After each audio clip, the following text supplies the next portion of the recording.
League नून की नायब सदर मरियम नवाज के इंटरव्यू के वो क्लिप्स कैसे लीक हो गए जिन्हें दिखाने से मना किया गया था। साबिक वजीर आजम इमरान खान के इंटरव्यू के बाद एक ब्रिगेडियर ने कॉल की और कहा, एंकर पर्सन मंसूर अली खान ने खुद मैदान में आकर बड़े बड़ों के राज खोल दिए।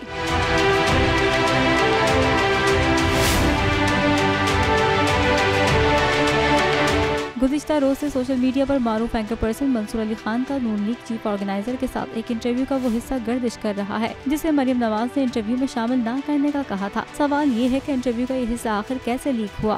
सीनियर सहाफी मंसूर अली खान ने इस हवाले से गुफ्तगू करते हुए बताया कि मरियम नवाज के इंटरव्यू के वक्त 6 कैमरे रिकॉर्डिंग कर रहे थे, जिस पर उन्होंने इस मरहले पर कैमरा बंद करने का इशारा किया। बाद में पता चला कि चंद कैमरे बंद और कुछ ऑन रह गए। फिर हिदायत के मुताबिक हमने इस क्लिप को इंटरव्यू का हिस्सा नहीं बनाया। वो बीच में कहती हैं कि 1 मिनट जी रोक दें, ये वाला पोर्शन मत डालिए, और उन्होंने कह दिया कि जी कैमरास बंद कर दें, ये रिकॉर्ड मत करें। हमारे उस वक्त तकरीबन कोई 6 कैमरास लगे हुए। वहां से उसके बाद हम जब वापस आए, अब वापस आके हमने बैठ के उस इंटरव्यू को जब असेस करना शुरू किया। सीनियर सहाफी ने बताया कि जिस कंप्यूटर में ये इंटरव्यू महफूज हुआ था वहाँ 5 से 6 अफराद की रसाई थी, लेकिन किसी पर इल्जाम नहीं लगाऊंगा। उन्होंने ये भी कहा कि कंप्यूटर में इंटरनेट मौजूद था, कहीं कंप्यूटर हैक तो नहीं हो गया। मंसूर अली खान का कहना था इसी तरह साबिक वजीर आजम इमरान खान का इंटरव्यू हुआ, लेकिन उन्होंने कोई भी हिस्सा माइनस करने को नहीं कहा। लेकिन बाद में एक फोन आया जिसमें कहा गया कि कप्तान के इंटरव्यू से एक सवाल निकाल दें। वो कॉल ब्रिगेडियर साहब की थी। मंसूर अली खान ने बताया, फिर मेरी 15 से 20 मिनट ब्रिगेडियर से बात हुई और अपनी बात पर राजी करके उसी हिस्से को इंटरव्यू में चलवा दिया था।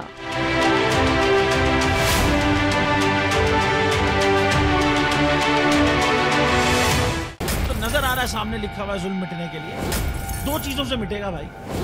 एक अदल की कुर्सी पे जो लोग बैठते हैं ना, वो अदल के हिसाब से फैसले करने लगे। दूसरा कौम निकल खड़ी उस जुल्म के खिलाफ, तो जुल्म खत्म हो जाएगा। या इन दोनों में से कोई एक चीज हो जाए या दोनों हो जाए। अगर 420 का मुकदमा था, उस वक्त अदलिया में जो लोग बैठे हुए केस देख रहे थे वो पूछते ना, यार चीट हुआ कौन है।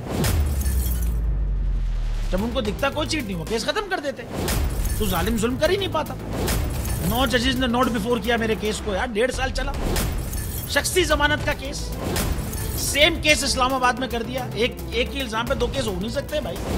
मतलब 60 दिन का वक्त होता है। 102 दिन के बाद मैं जीत गया, केस बरी हो गया। 102 दिन के बाद अपील फाइल की, एक्सेप्ट कर ली। नहीं करते ना एक्सेप्ट, खत्म हो जाता ना जुल्म यार। भरी अदालत में मुझे बरी कर दिया, फिर पता नहीं क्या हुआ 2.5 घंटे बाद का नोट बिफोर। मैं नहीं सुनता ये केस, खड़े रहते अपने फैसले, मिट जाता जुल्म। अल्लाह ताला ने बिठाया इन कुर्सियों पे इनको यार, ये अल्लाह ताला की तरफ से फैसले करते हैं। तो या तो ये फैसले आएंगे, जुल्म मिट जाएगा, या कौम खड़ी हो जाएगी जुल्म के खिलाफ।